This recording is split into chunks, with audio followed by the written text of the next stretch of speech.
পড়ে যাবে। এতে এতে হাই হুতাশ করার কোনো কারণ নেই। মানে আমি যে ভয়টা পাচ্ছিলাম সে ভয়টা হচ্ছে আর এই ফাইল খুলবে তো, এর জন্যই আমি জিজ্ঞেস করলাম এই ঘটনাটা। হুম, বললো না না ওরকম কোনো ব্যাপার নেই, আবার ওটা স্যার ইন্টারভিউ হবে, এক ইলেকশন মাসের ক্লাস জন্য পেন্ডিং। রেজাল্টের পরে স্যার, রেজাল্টের পরে। হ্যাঁ রেজাল্টের পরে বললো ওরা দিয়ে দেবে।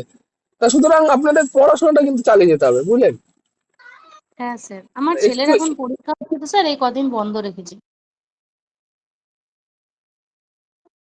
ওদের উপরেও সেই সমস্ত জিনিসগুলো আছে যে জিনিসগুলো আমাদের প্রাইমারি ইন্টারভিউ টেটে জিজ্ঞেস করা হচ্ছে, হুম। বললাম। হুম। আচ্ছা ম্যাডাম একটা জিনিস আমাকে বলেন তো, হচ্ছে পশ্চিমবঙ্গের দীর্ঘতম সেতু এর নাম কি? পশ্চিমবঙ্গের, ওই তো স্যার ওই দীর্ঘতম তো সেতু, কোনটা, ওই ওই তো কোনটা? দাঁড়ান স্যার, হুগলি নদীর উপরে অবস্থিত বিদ্যাসাগর সেতু হবে স্যার। না, রূপনারায়ণ সেতু, দৈর্ঘ্য হচ্ছে 3313 কিলোমিটার, যেটা কোলাঘাটে অবস্থিত। রূপনারায়ণ সেতু। হ্যাঁ। পশ্চিমবঙ্গের দীর্ঘতম নদী? গঙ্গা। পশ্চিমবঙ্গের দীর্ঘতম নদী হচ্ছে গঙ্গা। এটা পশ্চিমবঙ্গে গঙ্গা কোথায়? হ্যাঁ, এটা কত কিলোমিটার দৈর্ঘ্য একটা আইডিয়া দিতে পারবেন? হ্যাঁ ঠিক আছে, যাচ্ছি যাও।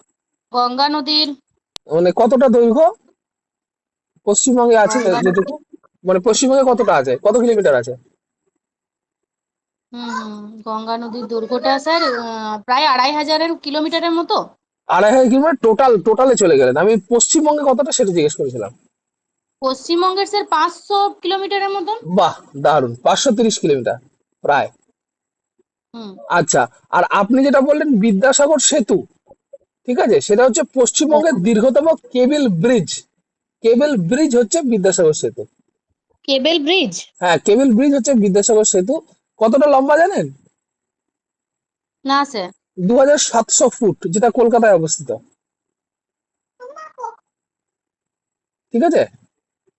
হ্যাঁ স্যার। আচ্ছা, পশ্চিমবঙ্গের দীর্ঘতম ব্যারেজ? ওই তো ঠাম্মি যাচ্ছে, যাও।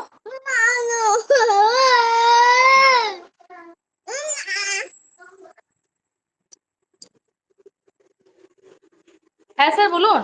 পশ্চিমবঙ্গের দীর্ঘতম ব্যারেজ, মানে বাঁধ। স্যার 1 মিনিট হোল্ড করবেন স্যার। হ্যাঁ হ্যাঁ ঠিক আছে, যান